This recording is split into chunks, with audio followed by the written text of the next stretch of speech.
दोस्तों आज हम बात करने वाले हैं स्नेक आइलैंड के बारे में। ये आइलैंड इतना ज़्यादा खतरनाक है कि यहाँ के गवर्नमेंट ने भी इस आइलैंड पर इंसानों का जाना बंद कर दिया है। यहाँ पर आपको ऊपर नीचे दाएं बाएं हर तरफ सांप ही सांप देखने को मिलेंगे। इस आइलैंड पर इतना ज़्यादा सांप है कि इस आइलैंड को सांपों का बसेरा कहा जाता है। आज हम बात करेंगे ब्राजील के इल्हा द क्यूइमांडा ग्रांडे आइलैंड के बारे में, जिसे स्नेक आइलैंड के नाम से भी जाना जाता है। ये आइलैंड दूर से इतना खूबसूरत देखने में लगता है कि आप अपना सारा सामान पैक करके इस आइलैंड पर पिकनिक मनाने चले जाएंगे, लेकिन अंदर की हकीकत कुछ और ही है। रिसर्चर्स का तो ये मानना है कि यहाँ पर आपको हर एक स्क्वायर मीटर पर 1 से 7 सांप देखने को मिलेंगे।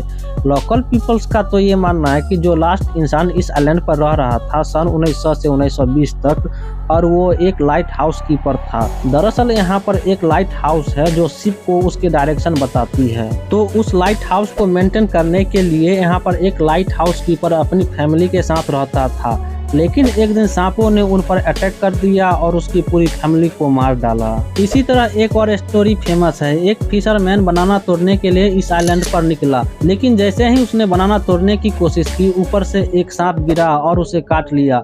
लेकिन जब तक वो अपने बोट के पास पहुंचता तब तक उसकी डेथ हो चुकी थी और लोगों को उसकी लाश उसके बोट के पास मिली। इतना सब जानने के बाद हमारे दिमाग में एक क्वेश्चन जरूर आता है, आखिर ये सांप यहाँ पर आए तो आए कैसे? इसमें कोई लॉजिक नहीं बनता कि सारे सांप यहाँ पे तैर कर आए होंगे।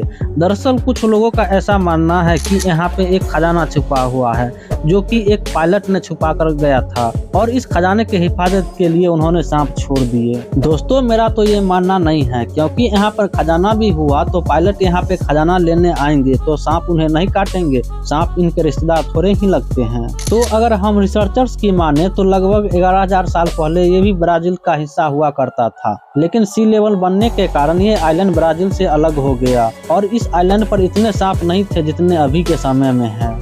लेकिन जैसे जैसे समय बीतते गया वैसे वैसे इन्होंने अपनी पॉपुलेशन इतनी तेजी से बढ़ाई कि यहाँ पर अभी 3 से 4 लाख सांप होंगे, और ये सारे सांप नॉर्मल सांपों से 5 गुना ज़्यादा जहरीले होते हैं।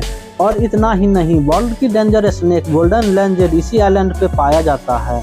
ये स्नेक लोइस ब्राउन कलर के होते हैं। इसकी लंबाई 2 से 4 मीटर तक होती है, लेकिन कुछ रिपोर्ट के हिसाब से कभी कभी इसकी लंबाई 6 मीटर तक देखी जाती है। ये सांप इतने ज्यादा जहरीले होते हैं कि इनका जहर आपका स्किन पिघला सकती है।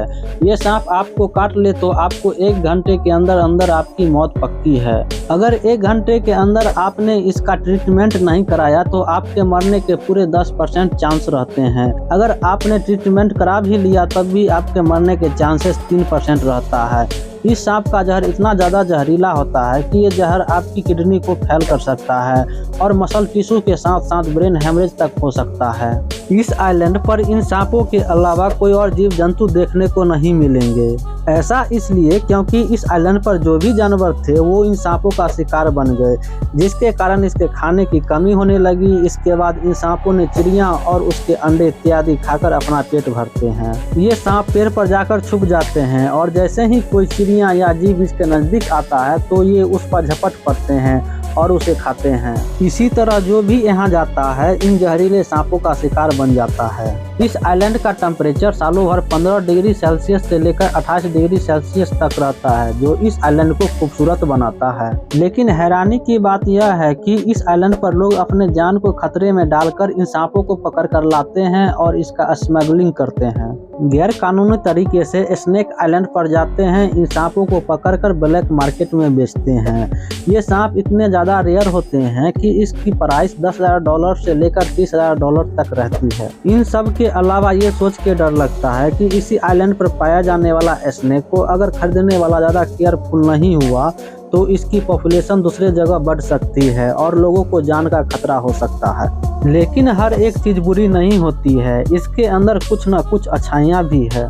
इस आइलैंड से बहुत ज़्यादा फायदा होता है। इस आइलैंड पर जितने भी सांप पाए जाते हैं उसके पॉइजन से कई जानलेवा बीमारियों की दवा बनाई जाती है। स्नेक आइलैंड पर जाने की परमिशन नेवी और रिसर्चर्स की होती है। नेवी इस आइलैंड पर व्हाइट हाउस को मेंटेन करने के लिए जाती है और रिसर्चर्स यहाँ पर कई प्रकार के रिसर्च करने के लिए, वो भी साल में 1 या 2 बार। अगर फिर भी किसी तरह गवर्नमेंट से आपने परमिशन ले भी लिया, फिर भी आपको अपने साथ एक प्रोफेशनल डॉक्टर को लेकर जाना ही पड़ेगा। जैसा कि मैंने बताया, जितने भी जानवर थे वो इसका खाना बन गए और खाने की कमी होने लगी, जिसके कारण इसकी संख्या 20 सालों में 70% कम हो गई।